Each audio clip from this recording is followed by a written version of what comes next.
The IPA, established by Freud in 1910, is the shared home of the psychoanalysts from all over the world.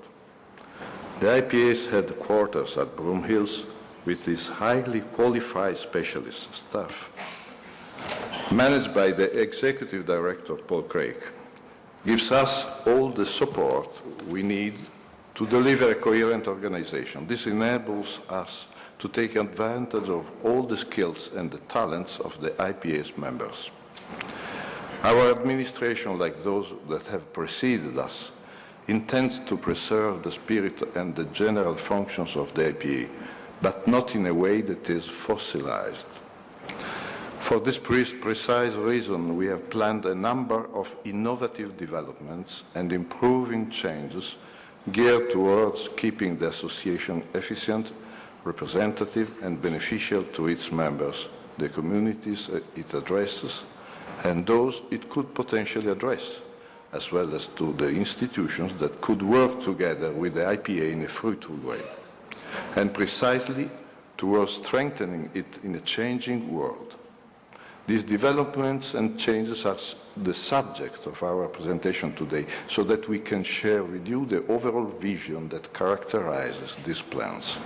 Our vision is that of psychoanalysis as a living organism, and one that has to relate to the outside world, but also to its own inner world. One that keeps the essence of psychoanalytic thought intact, but that is open to the transformation suggested by the progress of scientific knowledge. One that is capable of transforming itself in an intelligent way, so as to enjoy a long life in both a selective Darwinian and genetically transformative neo-Lamarckian sense. First, communication plan. We have decided to reorganize the communication system for our psychoanalytic community, both internally and externally to the association. We are exploring how to present ourselves more effectively to the outside world. One of our leitmotifs is, if the psychoanalysis object does not present itself, the subject does not know where to find it. And how to enhance communications between our members with regard to all the activities carried out to achieve a collective participation that produces not only information, but also a sense of community belonging. Of course, these changes will take into account both the needs for information and transparency, and the absolute need for legal correctness and respect of the confidentiality rules which change year by year. More specifically, we aim to improve links between the various areas of the organization, for example, by connecting together many of the committees in a sort of necessary synaptic network that is broader, more efficient, and capable of a richly integrated mental life.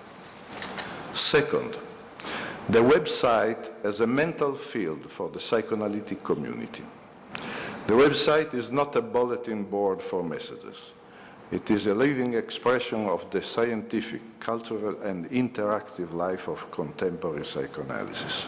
Our desire is to stimulate and build curiosity, pleasure, and interest in visiting the website, not only among members, but among all those who are in search of useful elements to give a non-superficial meaning to their personal and cultural experiences by reading a variety of clear and carefully considered articles. We think of it, the public part that is, as a complex magazine which represents psychoanalysis in a non-academic way and encourages further reading and contacts.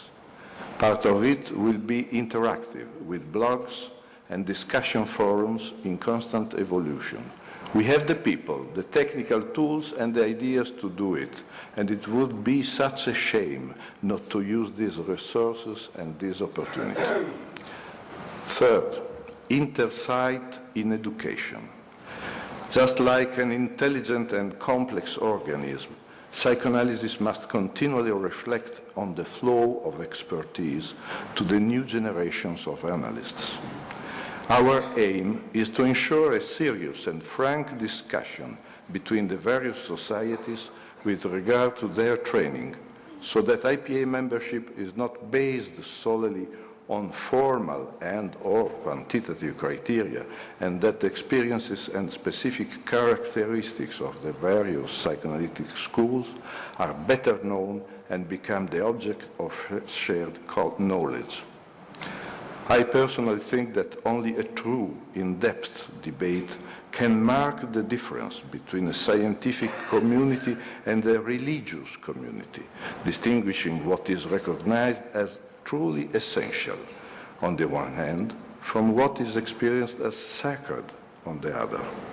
We have to preserve the real gold of psychoanalysis without falling into the prison of the castle that Franz Kafka so effectively depicted in his unforgettable novel. 4. Children and adolescents. In our view, this area also requires special care and continuous confrontation between the various psychoanalytic societies. We consider this extremely important, both for the future of psychoanalysis and for the future of the new generations. Aside from the specific treatment of many individuals, and despite recurring criticism and controversies in the media, we know how powerfully psychoanalysis influences contemporary culture, and especially the style of raising children and adolescents in the majority of advanced societies. In addition to all the traumatic situations that life offers, we must take note of many new statistically normal abnormalities, such as the breakdown of families and systematic misuse of TV, cartoons, and PlayStations for the purposes of entertainment, which has provoked an excess of substitute fantasies in children at the expense of creative and anticipatory imagination. The collective tragedy of unrecognized or mistreated mental suffering in childhood demands our responsabilization as analysts in support of a more appropriate culture and a more competent practice and presence in helping children and their caregivers. We do think the IPA has the duty to be there consistently, both for scientific and humanitarian reasons, and we will certainly strengthen our investment in this area. 5th, psychoanalysis and psychiatry. We intend to invest considerable energy in reopening the once thriving dialogue between psychoanalysis and psychiatry. This crucial sector has been witness to a paradoxical situation in many countries. Many psychiatrists turn to psychoanalysis for help on a personal level, for themselves and for their families. And many psychiatric teams actually use the institutional supervisions provided by psychoanalysts. However, these partnerships remain a split area from an institutional and educational point of view, because both in terms of university teaching and in public services, the psychoanalytic presence is either ignored or openly opposed. We have asked Professor Claudio Eidrich to organize and chair a specific psychoanalysis and psychiatry subcommittee with the help of distinguished colleagues working in that field, in partnership with the University and Psychoanalysis Committee and with the research colleagues. We are confident that we can rebuild a bridge between psychoanalysis and the public area that deals with mental illness. It is absurd that choosing psychoanalytically inspired treatment is a last resort for so many people who could have benefited from it enormously from the outset of their journey as patients, amidst hospital admissions and massive, not always appropriate doses of psychopharmacological drugs. Psychiatrists and psychoanalysts can recognize their specific areas of expertise to work together in the fight against mental illness, a field where there is room for everyone and where there is a need for mutual support. 6. Research, connecting IPA membership and researchers. A complete reorganization of the research area has been started with the new chair, Mark Solms. The central idea was to simplify the structure by having a central research executive and 3 sub-areas: conceptual, clinical, and extra-clinical. The method of working will be much more proactive than now, inviting applications based on a consideration of the research priorities, rather than waiting to receive applications and then assessing them. 3 other key points will be constant contact between the IPA board and the research executive, also to suggest possible areas of interest or need that require the development of specific research projects. Second, a continuous flow of information to members about the research activities they are funding through a specific research area on the IPA website. Third, the possibility of interactive communication, again via the website, between IPA members and researchers.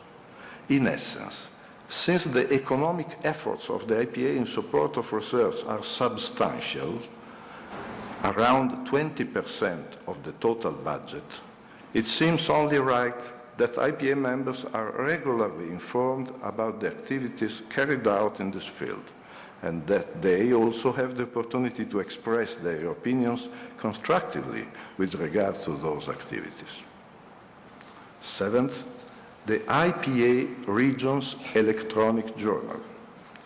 Having enjoyed for many years now a most fruitful partnership on equal terms with the PIE and ILAP training institutes, the regional organizations EPF, FEPAL, and NAPSAC, supported by APSA, have decided to partner together for a new publishing enterprise as part of a similarly equal and co-responsible joint venture.